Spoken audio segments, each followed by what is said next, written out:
Radhe Radhe everyone. आप सभी को आने वाली जन्माष्टमी की बहुत बहुत शुभकामनाएं। जन्माष्टमी का त्योहार कृष्ण भक्तों के लिए बहुत विशेष होता है और जन्माष्टमी के दिन कृष्ण भगवान के बाल स्वरूप यानी लड्डू गोपाल का जन्म कराया जाता है।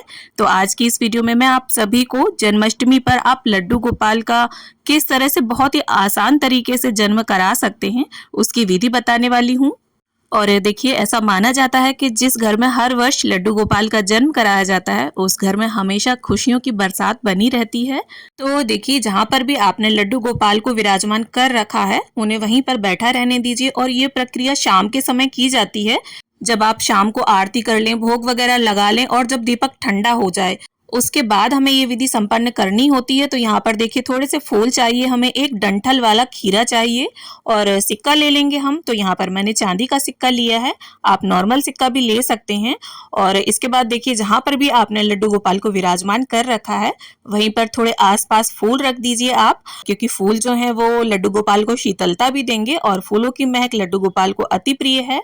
और लड्डू गोपाल का जन्म कराने की ये जो विधि है ये सबसे आसान विधि होती है। तो इस तरह से आप लड्डू गोपाल का मुकुट भी हटा दीजिए और साथ में अगर आपने कोई हैवी ज्वेलरी और श्रृंगार वगैरह कर रखा है तो वो सब हटा दीजिए आप। और ये सभी कार्य हमें हड़बड़ी में नहीं करने हैं, बहुत ही आराम से, बहुत ही कोमलता के साथ, जैसे एक छोटे से शिशु, एक छोटे से बालक की सेवा में हम जो भावना रखते हैं ठीक उसी भाव से हमें लड्डू गोपाल की ये विधि संपन्न करनी है।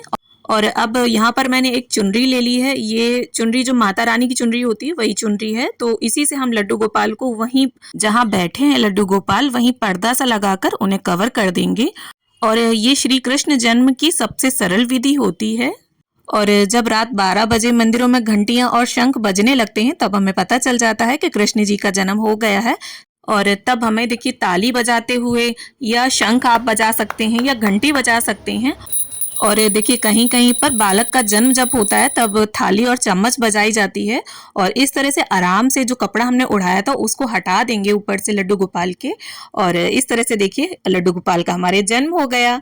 अब हमें ये जो फूल हमने रखे थे लड्डू गोपाल के आसपास, ये सभी फूल बड़े ही आराम से हटा लेने हैं। और इन फूलों को आप जो डेकोरेशन आपने किया होगा जन्माष्टमी का वहीं आसपास सजा दीजिए, क्योंकि लड्डू गोपाल की छठी तक जन्माष्टमी का डेकोरेशन तो बना ही रहता है। अब देखिए, हमने जो खीरा यहाँ पर रखा था उसे सिक्के की मदद से इस तरह से हमें काटना है, सीधे डायरेक्शन में, जिस डायरेक्शन में घड़ी की सुइयां चलती हैं। और इस प्रक्रिया को देखिए नाल छेदन या नाभि छेदन बोला जाता है। तो ऐसे काटते हुए हम खीरे से डंठल को अलग कर लेंगे।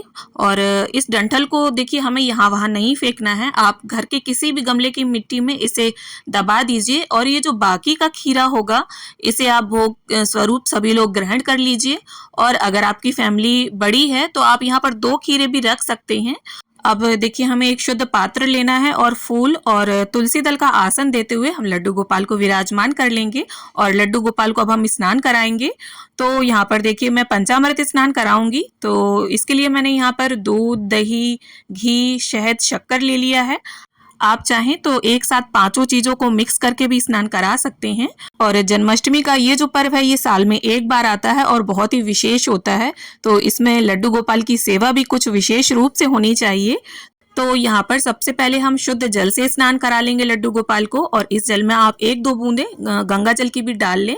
अब इसके बाद दूध से, फिर दही से, फिर घी से, फिर शहद, शक्कर, इस तरह से क्रम बाई क्रम पांचों चीजों से हम लड्डू गोपाल को स्नान करा लेंगे। तो शाम को जब हम लड्डू गोपाल को फूलों और चुनरी में कवर करके शयन करा देंगे और जब 12 बजे का जो समय होगा उनके जन्म का, इसके बीच की जो अवधि है उसमें देखिए आप परिवार के साथ मंदिरों में कृष्ण जन्माष्टमी की बहुत सारी सुंदर सुंदर झांकियां सजी होती हैं। तो वहां दर्शन करके आइए, भोग वगैरह बना लीजिए। कुल मिलाकर जन्माष्टमी को जिस तरह से आप सेलिब्रेट करना चाहते हैं उस तरह से सारी तैयारियां आप इस दौरान कर लीजिए। और इस प्रकार से देखिए, सभी वस्तुओं से स्नान कराने के बाद आप अच्छे प्रकार से जल से स्नान जरूर करा दीजिए। कोई भी वस्तु लड्डू गोपाल पर लगी नहीं रहनी चाहिए, इससे हमें दोष लगता है। और अच्छे प्रकार से अंग पोषण करने के बाद उन्हें नए वस्त्र धारण करवाइए और उनकी पोशाक पर इत्र लगाकर नई बांसुरी, नई ज्वेलरी, मोर पंख नया, इस तरह से हो सके तो सारी नई चीजें उन्हें अर्पित करिए।